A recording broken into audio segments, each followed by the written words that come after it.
go where you're treated best. Okay, this is a phrase that comes from Andrew Henderson from Nomad Capitalist, who I'm a big fan of. His website and his YouTube channel helped me a lot in terms of getting my worldwide financial game together and exploring all those options.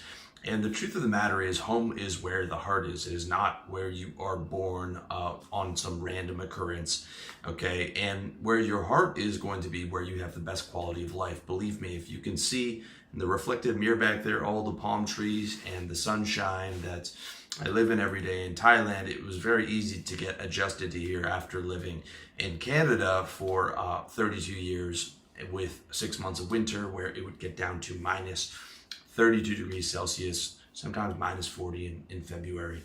And I'll tell you this, okay, Canada, you're looking at 6 months of winter, you're looking at very high taxes, okay, 33% corporate tax, and you know, it goes up to about 40% on the personal end, 15% general sales tax on everything that you buy, property tax, you know, inflation's 3 to 5%. I think it's probably more, but those numbers are being hidden. And you know, tire tax and on and on. I mean, there's taxes on everything. Very high tax. Cost of living is high. The people are polite but not particularly happy, okay, at least in Toronto where I'm from.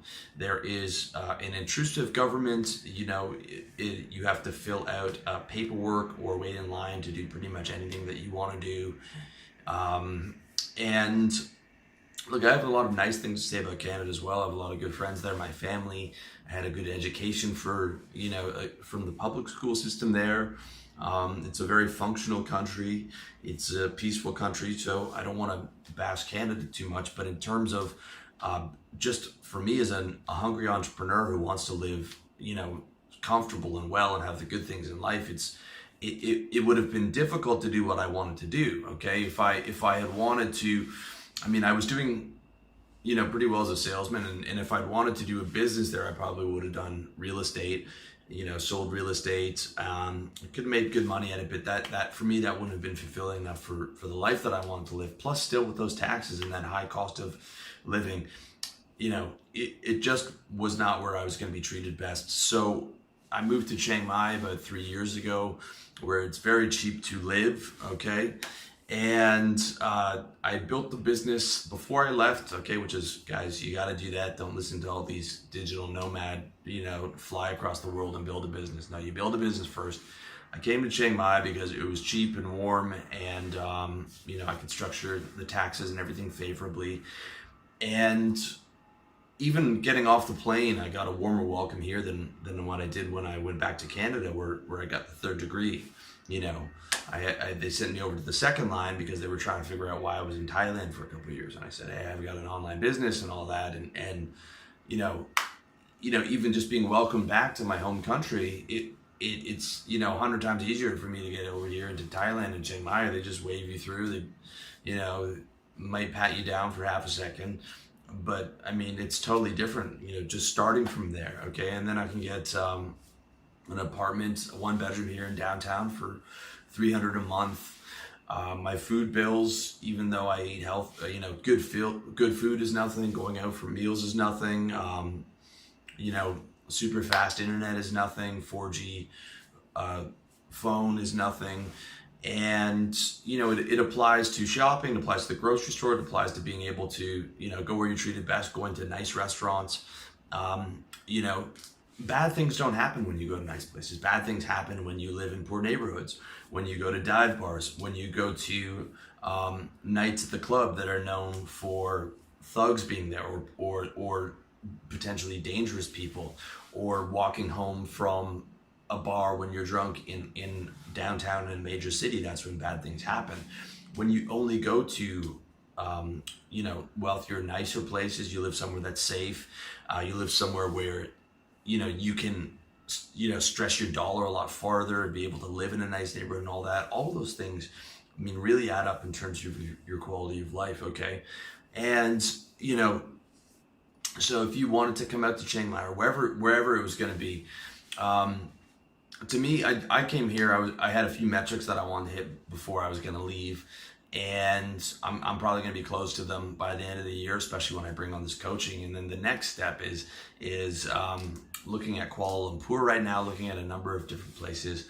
But just to give you an outline of what's available in the world, okay, the top 15 safest banks in the world are in Singapore, Hong Kong, Germany, Switzerland, and Korea. Okay, Asia is going to be the financial hub of the world this century. It's going to be the banking hub. It's going to be the highest GDP. Singapore already has the highest per capita millionaires in the world. It's not even like the future, guys. It's already now. Like already Hong Kong and Singapore are turning away foreigners, especially if you're US, because it's become such a hassle for them, because they have their own, they have wealthy people of their own there, okay? A lot of people are saying like, oh, China will overtake the US. China already has, okay? Their GDP, I think, was higher in 2016. Okay, this has already happened, all right? The future of the world, for the next America is in Asia, okay, right?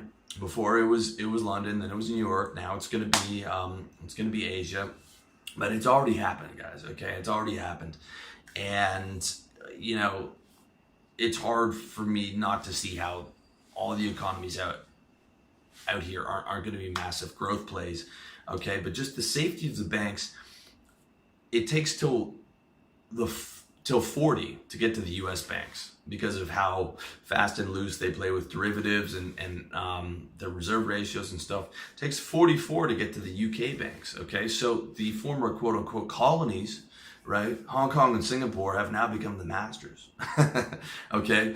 And, I'm not talking about just pure size. I'm talking about safety, dudes, all right? It's a different ballgame, and it's here in the present, not just in the future, okay?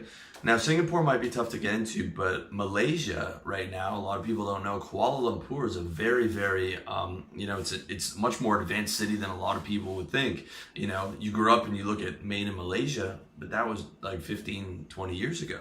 It is becoming advanced.